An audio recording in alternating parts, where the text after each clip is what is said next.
Bonjour à tous, bienvenue sur la chaîne de la Fée du Tri. Aujourd'hui, j'ai envie de vous partager notre vie en yourte et comment on s'en sort sans eau et sans électricité. Ça fait maintenant 5 mois qu'on n'a ni l'eau ni l'électricité et normalement ça devrait bientôt arriver. Ça a pris du retard en fait, mais voilà, on y croit, bientôt on va avoir l'eau et l'élec. Mais du coup, je voulais vous montrer un petit peu comment on a fait, sachant qu'on a vécu sans eau et sans électricité, on va dire de mai à septembre. Donc je vais vous faire visiter ça. Alors la première chose que je vous partage, c'est des bouteilles d'eau comme ça. Au début, on n'en avait pas, des bouteilles d'eau en plastique. Et oui, je sais, les bouteilles d'eau en plastique, c'est pas top. Mais en fait, là, avec la chaleur, les allers-retours, les problèmes de travaux, on achète des packs d'eau qu'on range sous la yourte. Donc, je vous montrerai après. Ensuite, nous avons ici le côté donc cuisine. Donc là, c'est les bidons. Donc, on remplit des bidons, on va les remplir à la source. Je vous montrerai dehors, on en a plusieurs. Donc, Mauro fait le transfert, etc. Et bon, bah voilà, là, on a mis une évacuation. Donc, il y a une évacuation qui part là-dessous et qui part à l'extérieur. Au début, on avait des bassines. C'était un peu galère. On avait des bassines et on vidait les bassines au fur et à mesure. On a fait l'évacuation il n'y a pas si longtemps que ça, puisque pour faire l'évacuation, il fallait un petit peu réfléchir à l'organisation globale de la yourte. Je vous montre tout, sachant qu'il y a plein de choses qui sont en stand-by, notamment la douche. Donc c'est un peu, vous voyez, le poêle va être accroché. On a des amis qui sont venus dormir, donc on a mis ça. Donc c'est un peu le bazar entre guillemets, bien sûr. Mais en tout cas, dans la cuisine, c'est comme ça que ça se passe. Ce qui est pas mal, c'est qu'on a récupéré là cet évier et que du coup, il y a 2 bacs. Et donc c'est quand même assez pratique. On va continuer avec l'eau. Comme ça, je vais vous montrer où est-ce qu'on se lave. Alors, quand on sort de la yourte, nous avons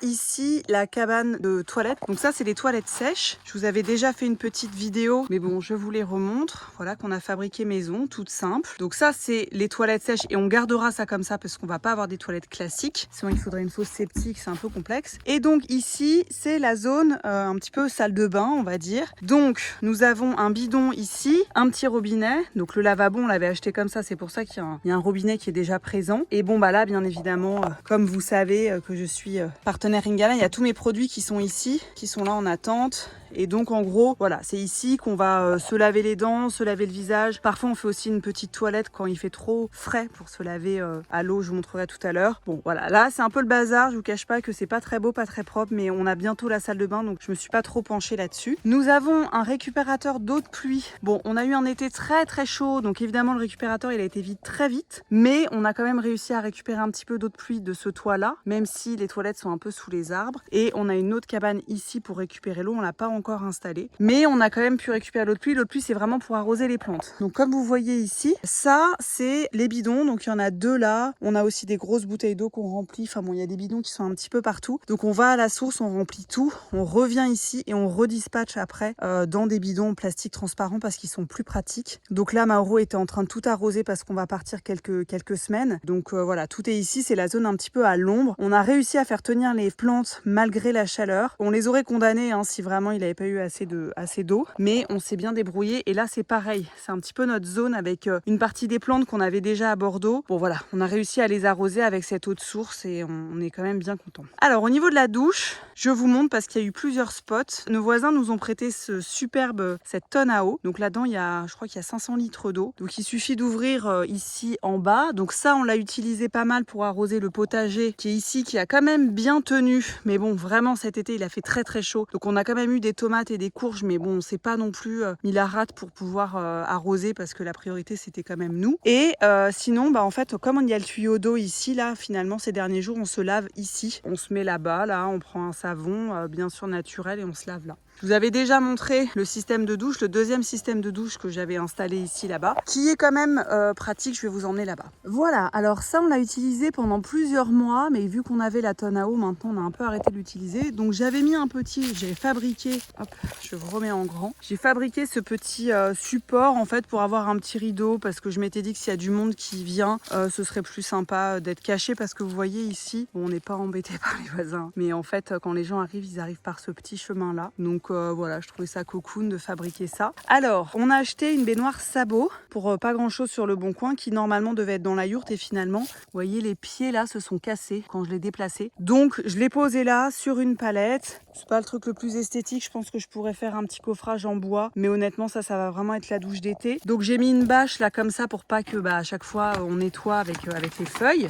Je vous montre en direct. Donc en gros, quand on vient se laver, on enlève la bâche, on met les pinces. Ici, j'ai mis des petits crochets pour accrocher nos affaires ou nos petits élastiques et des petits trucs. On peut aussi accrocher les choses ici. Et là, alors là, vous allez voir, il est à l'envers, je ne vous l'ai pas préparé. Je vais vous le remettre droit. Voilà, et donc ici, c'est la douche solaire de chez Decathlon. Ça coûtait quand même trentaine d'euros, je pense. Bon, honnêtement, c'est pas mal parce qu'ils en ont fait des versions à une époque où en fait, on accrochait directement le plastique et en fait, ça se déchirait. Nous, on l'avait essayé dans le camion. Donc là, ils ont rajouté ce truc en tissu comme ça. Donc on l'accroche à un support. Là, il suffit de resserrer un petit peu. Je l'ai accroché à un arbre au-dessus. Et puis après, tout simplement, il y a le pommeau de douche. Et en fait, quand on le tire, il y a l'eau qui sort. Et quand on le ferme, je vous fais pas la démo parce qu'il n'y a pas d'eau. Mais bon, c'est pas mal. Bon, évidemment, il n'y a pas énormément de débit. Moi, ce que je trouve quand même très pratique, c'est que ça chauffe quand même bien. Donc en fait, ce qu'on faisait, ça demandait une petite manutention, mais c'est rien du tout. C'est qu'on le remplissait d'eau. On le mettait dans la serre là parce qu'il a fait très chaud et que même s'il fait pas très chaud, ça chauffe quand même. Hein. L'eau, elle est tiède. Et le soir, on vient la raccrocher ici. On se douche là. Donc voilà, quand même bien pratique. Là, la saison est quasiment terminée et l'eau arrive. Donc voilà, je vais la mettre à l'envers, la retourner pour que ça sèche bien parce que si ça moisit, ça après, ça va être une galère à laver. Mais en gros, vous voyez, c'est pas mal parce qu'on est quand même en pleine forêt dans les arbres pour prendre sa douche.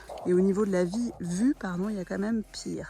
Voilà, donc en gros, comment on s'organise pour faire la vaisselle et se laver. Bon, clairement, on ne se lave pas tous les jours, hein. Enfin voilà, bon, sauf quand il fait très chaud. On est juste à côté de la Dordogne, donc c'est vrai qu'on allait aussi pas mal se baigner cet été. Mais honnêtement, ces deux options-là sont quand même assez, voilà, ça reste assez confort, il fait encore assez chaud. Et si jamais, on se lave aussi avec un gant à l'ancienne, avec de l'eau, ça fonctionne très bien. Et je vais vous montrer maintenant comment on fait pour l'électricité. Alors, depuis pas très longtemps, nous avons des amis qui nous ont prêté ces deux panneaux solaires parce que vraiment, l'électricité ça avait pris du retard. Donc là on a deux panneaux solaires qui sont raccordés sous la yourte. Bon, je vous montre pas les branchements, c'est pas forcément très intéressant, mais en gros ils sont sur des batteries et ça alimente, je vais vous montrer là-haut, un petit frigo de camion. Voilà, donc ça c'est le frigo, le petit frigo de camion, donc c'est des camions, des poids lourds, hein, qui a été raccordé derrière. Donc là c'est un copain qui nous a fait ça, donc c'est quand même pas mal, ça dépanne. Mais là voilà, là on voit qu'il est à 4 degrés et on voit que les panneaux solaires, je vais juste vous les remontrer, ils sont là, ils sont pas au soleil, mais d'ici quelques heures, donc la luminosité fait que ça tient encore un petit peu, et les batteries aussi. Mais bon, c'est vraiment un peu en fin de vie. Mais on est quand même très content que notre copain nous ait prêté ça parce que vraiment ça nous dépanne bien. Et donc bientôt nous allons pouvoir brancher le frigo et on a des prises aussi, vous voyez, on a fait installer des prises électriques. Tout est prêt pour brancher l'électricité. On espère très bientôt. Donc maintenant pour l'électricité au niveau des portables, etc., nous avons Sergio. Vous avez sûrement déjà vu des vidéos que j'ai faites avec Sergio, qui est notre camion que l'on adore, et ça fait longtemps qu'on n'est pas parti en road trip avec, mais on l'utilise quand même pour aller en ville et tout de temps en temps. Bon là il est en cours de déménagement, et donc en fait ici on a un transfo avec une batterie extérieure qui se met ici, c'est pas la batterie du camion, donc ça se recharge et on a juste à brancher, et on voit pas avec le soleil, voilà, il y a une prise ici, donc en fait on recharge nos portables là quand on peut. Après la batterie tient pas très longtemps, donc en fait ce qu'on fait c'est qu'on charge les trucs dans la voiture et on charge aussi chez des amis. En fait en vrai on utilise au niveau du rechargement, c'est recharger les portables et recharger les petites lampes pour le soir qu'on a à l'intérieur qui fonctionnent sur batterie. Donc on a quelques petites lumières solaires mais plutôt en extérieur qui sont plutôt des guirlandes qu'on n'utilise pas à l'intérieur. On a mis une guirlande solaire à l'intérieur de la yourte le soir pour éclairer, mais c'est plus pour faire une ambiance que pour vraiment y voir quelque chose. Donc en gros pour recharger les portables et ces lumières solaires, on utilise soit Sergio qui est derrière ou la voiture quand on se déplace. On essaie d'avoir toujours nos chargeurs avec nous, comme ça dès qu'on va chez quelqu'un pour un apéro ou autre, on recharge un petit peu nos portables, les gens sont sympas et nous dépannent. Et sinon moi j'ai des bureaux à Sarlat, donc quand je vais dans mes bureaux, je prends tout avec moi, et on a aussi bien sûr des petites batteries externes pour recharger nos téléphones. Donc en gros je fais une grosse charge de tout et en général on arrive à tenir, allez, peut-être 3-4 jours avec ça, donc c'est plutôt pas mal. Et en dernier recours vraiment, on a un groupe électrogène parce que pour faire les travaux évidemment, il y avait quand même des trucs où il y avait besoin de puissance, donc on a acheté un groupe électrogène. Et de toute façon c'est comme la remorque, à la campagne le groupe électrogène c'est la base, donc c'est ça qui nous sert pour recharger ou pour utiliser les outils si on a vraiment besoin. Après si jamais notre portable il a plus de batterie pendant 2 jours, c'est pas non plus la mort, on arrive à s'en sortir. Le plus important aujourd'hui c'est quand même le frigo pour pas perdre de la nourriture, sachant qu'on l'a eu très tard le frigo. Donc en fait à un moment donné on mettait des trucs sous la yourte, je vais vous montrer, parce que c'est l'endroit où il faisait à peu près 16 degrés quand il fait 30 dehors quoi, mais bon c'est quand même pas fou, fallait faire des courses tous les jours, c'était vraiment pas pratique. pratique. Donc on est très content d'avoir ce frigo.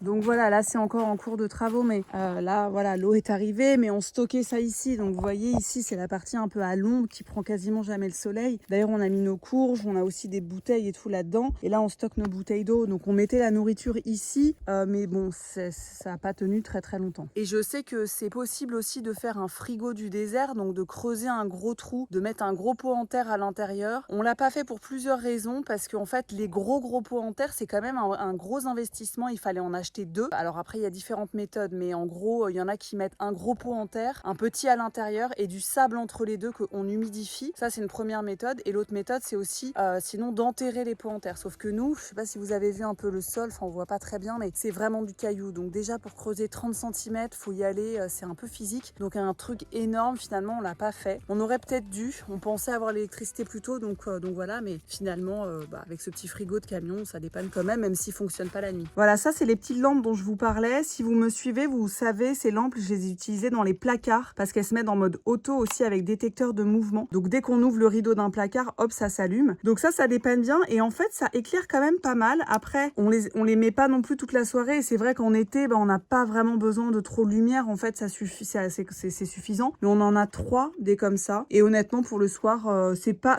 le plus embêtant la lumière. Le soir, on se débrouille, nos yeux s'habituent. Alors juste une dernière chose, donc quand on a ni l'eau ni l'électricité, évidemment, on ne peut pas faire de machine à laver. Donc nous, on a choisi l'option d'aller à la laverie. Honnêtement, c'est presque le truc le moins embêtant, je trouve finalement, parce qu'en fait, il y a une laverie à Sarlat. Nous, on n'est pas loin de Sarlat. Et voilà, on dépose nos affaires à la laverie, on va faire des courses. Alors ça demande une petite organisation pour pas aller à la laverie exprès à chaque fois pour juste laver. Donc voilà, on va en ville, on lance la machine, on va faire 2-3 courses, on revient, on récupère la machine, on fait sécher ici. Honnêtement, c'est plutôt, ça va, c'est plutôt bien. On mettra une machine à laver, on en a une ici. Le seul truc, c'est peut-être que c'est forcément sur le long terme un petit peu plus coûteux que d'utiliser sa propre machine. Et encore, il faudrait faire des vrais calculs. Mais bon, ici, on est quand même dans une zone très touristique, donc les laveries, ça a quand même un certain prix. Mais en fait, ça, c'est plutôt pas mal parce que, évidemment, comme je suis home organizer et qu'on est tous les deux plutôt bien organisés et que, voilà, on a déjà fait du tri dans nos vêtements, on n'a pas besoin de faire 15 000 machines par semaine. On en fait une par semaine, voire une tous les 10 jours. Surtout que c'est des machines qui font parfois 20 kilos, quoi. Donc en gros, on mélange tout en même temps, on fait une grosse machine et ça va plutôt assez vite. Donc au niveau de la machine à laver,